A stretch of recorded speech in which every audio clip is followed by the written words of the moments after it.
नमस्कार, स्वागत है आपका हमारे इस YouTube चैनल पर। मैं मुनमुन श्रीवास्तव आपका हार्दिक अभिनंदन करता हूं। फेज़ 2 की शुरुआत जो है मिडनाइट को हुई थी और उसके बाद से आपके सवाल बहुत आए हैं और अच्छा खासा जो है वो रजिस्ट्रेशन भी हो गया है।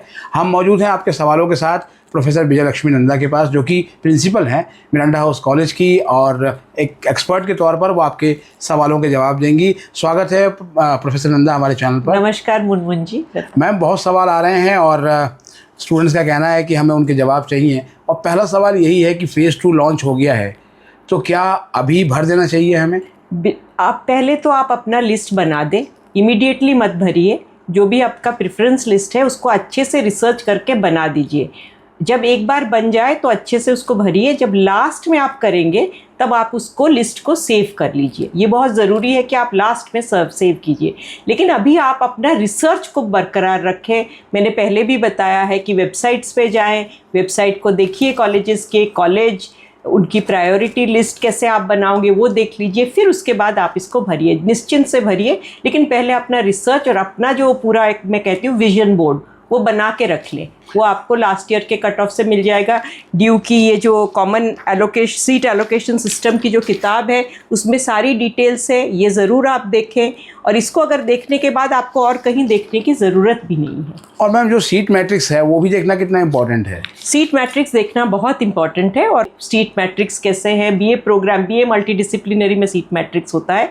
इस बार काफ़ी चेंजेस हैं क्योंकि यूनिवर्सिटी ने उसको मोर एफिशिएंट बनाने के लिए हर कॉलेज को बताया कि कितने आप कॉम्बिनेशंस रखें। और जो कॉम्बिनेशंस आए हैं वो बच्चों के, स्टूडेंट्स के कैरियर के हिसाब से बने हैं। तो ये, और जो जिस कॉम्बिनेशन से उनको कैरियर और प्लेसमेंट मिले उसके लिए मतलब मार्केट ओरिएंटेड भी बनाए गए हैं। बिल्कुल मार्केट ओरिएंटेड। और उससे ऑलरेडी एक स्टडी हुआ है, रिसर्च हुआ है कि किस तरह के कॉम्बिनेशन से उनको प्लेसमेंट मिलता है।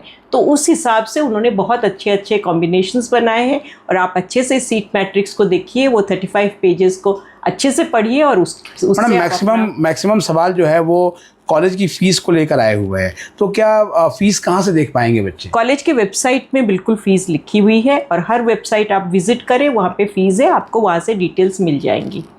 अगर जैसे मिरांडा हाउस में आप अप्लाई कर रहे हो और आपको फ़ीस की कोई कमी लगती है तो आप प्लीज़ रीच आउट हमारा स्कॉलरशिप सेल को, और हम लोग आपका सपोर्ट करेंगे अगर आपका इनकम और अदर एलिजिबिलिटी क्राइटेरिया मीट करता है। मैम, फ़ेज़ 2 के जो पूरा करने की लास्ट डेट 11 जुलाई रखी गई है रात के 11:59 पे, और कैंडिडेट्स पूछ रहे हैं कि क्या ये डेट आगे एक्सटेंड भी होगी? बिल्कुल, एक्सटेंशन का आप वेट मत कीजिए, आप इसी समय तक भर दीजिए और इसको अच्छे से भरिए क्योंकि आपको एक्सटेंशन की कोई ज़रूरत ही नहीं है, आप इसी में भरिए। और स्टूडेंट्स ये भी पूछ रहे हैं मैम कि क्या मैक्सिमम कॉम्बिनेशंस हम फिल कर सकते हैं? मैक्सिमम जितने कॉम्बिनेशंस आप भरना चाहे आप भर दें, क्योंकि फिर अपडेशन के लिए आपको एक स्कोप मिलता है।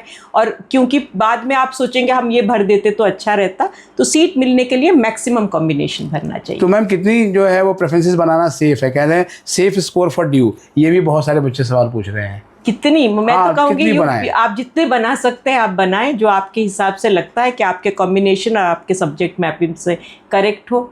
जी।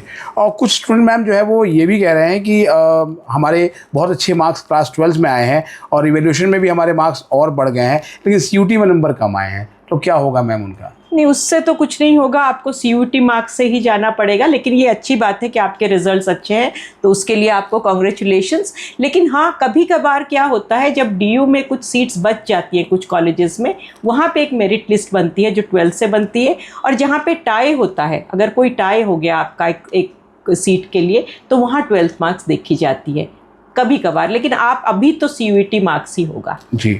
और स्पोर्ट्स कोटा वाले स्टूडेंट्स मैम जो है वो सवाल पूछ रहे हैं कि क्या स्पोर्ट्स कोटा में एडमिशन फेयर होता है, ट्रायल फेयर होता है? बिल्कुल फेयर होता है। ये पूरा रिकॉर्डेड है, ऑन कैमरा इसकी रिकॉर्डिंग्स होती है, एक्सपर्ट टीम्स होते हैं, तो इसमें कोई भी, it is only fair play. जी। और ईसीए के बारे में क्या कहेंगी मैम? ईसीए भी उसी तरह से एकदम फेयर होता है। एवरीथिंग इज थ्रू एक्सपर्ट्स आते हैं। अगेन सारे प्रोसीडिंग्स रिकॉर्डेड होते हैं, तो आपको कोई भी स्कोप नहीं है यहाँ पे किसी भी तरह की पार्शियलिटी की। ये कुछ पेरेंट्स ने पूछा है मैम जो है वो झारखंड से सवाल की 28 जुलाई को ड्यू खुल रहा है और पहले राउंड में अगर हमें सीट मिल गई तो क्या हमें 28 को आना ही होगा? बिल्कुल, 28 को आप आ जाएं, ओरिएंटेशन में सपोर्ट आपको मिलेगा, कॉलेज के बारे में आपकी अंडरस्टैंडिंग बढ़ेगी। लेकिन अगर किसी भी कारण आपको टिकट नहीं मिल पाया तो 1-2 दिन में आप ज्वाइन करें। बट अदरवाइज कॉलेज जब आ ही रहे हो तो please come on the first day. और हॉस्टल मैम जो है वो एडमिशन होने के बाद मिलेगा या फॉर्म पहले ही भरना पड़ेगा? हॉस्टल के फॉर्म्स अवेलेबल हैं और धीरे धीरे जैसे ही लिस्ट बनते जाएगी तो हॉस्टल्स भी मिल जाएंगी, लेकिन हॉस्टल्स का जो है वो बिल्कुल मेरिट पे बेस्ड है, इसलिए आप पेइंग गेस्ट एकोमोडेशंस और अदर जो एरिया में अगर कोई सपोर्ट है तो आप वो भी देख लीजिए। जी, और सबको हॉस्टल नहीं मिल सकता? सबको हॉस्टल नहीं मिल सकता। जैसे मिरांडा हाउस में आपको अराउंड 100 सीट्स है फर्स्ट ईयर के लिए और हमारी एडमिशन्स 2000 स्टूडेंट्स की हो रही है, तो उसमें से अराउंड 1000 लोग सीख कर रहे हैं, तो नहीं मिल पाएगी। लेकिन यूनिवर्सिटी की भी यूजी पीजी की हॉस्टल्स हैं तो वहाँ भी मिल सकती है। ये सवाल भी पूछा है मैम जो है वो कैंडिडेट्स ने कि हमारे जो डॉक्यूमेंट्स हैं वो ऑनलाइन वेरीफाई होंगे या फिजिकली कॉलेज आके वेरीफाई कराना पड़ेगा? पहले तो आपका ऑनलाइन सारा वेरिफिकेशन हो जाएगा, बाद में जब डॉक्यूमेंट्स आपके एक कॉलेज में एग्जामिनेशन होता है उस समय आपको ओरिजिनल डॉक्यूमेंट्स लेके आना पड़ेगा। अभी एवरीथिंग इज ऑनलाइन, अभी सब कुछ ऑनलाइन ही है? बिल्कुल। मतलब दिल्ली आने का टिकट आप तब कटाएं जब आप एडमिशन लें, जब आपका एडमिशन हो जाए। बिल्कुल। और एक और भी सवाल है मैम कि क्या डीयू में रैगिंग होती है? ये भी सवाल बड़े देयर इज नो रैगिंग, क्योंकि उसके लिए लॉ है, ये कानूनी जुर्म है तो आप कर ही नहीं सकते। तो एंटी रैगिंग सब लोगों को साइन करना पड़ता है, ये बिल्कुल आपके उससे हिसाब से आपकी पूरी सस्पेंशन हो जाएगी from as a student.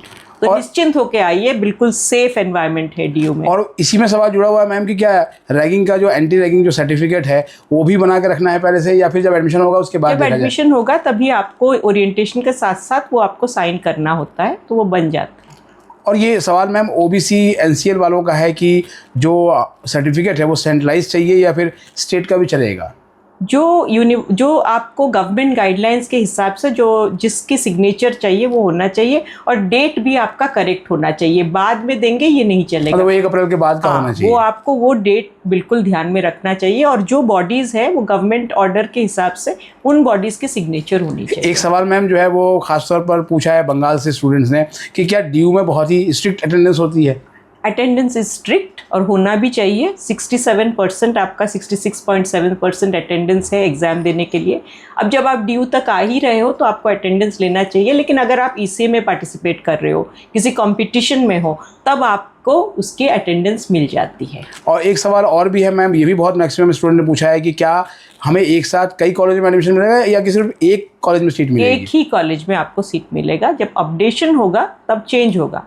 It is only one college. जी, बहुत बहुत धन्यवाद मैम छात्रों के सवालों को जवाब देने के लिए। कुछ और सवालों के साथ हम फिर हाजिर होंगे। बहुत बहुत धन्यवाद।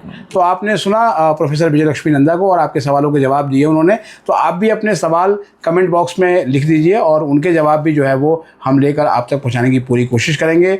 और चैनल पर नए हैं तो चैनल को सब्सक्राइब कर लें, और ये वीडियो अगर आपको अच्छी लगी हो तो लाइक करके हाइप ज़रूर दें। मिलते हैं एक और एपिसोड के साथ, तब तक के लिए नमस्कार।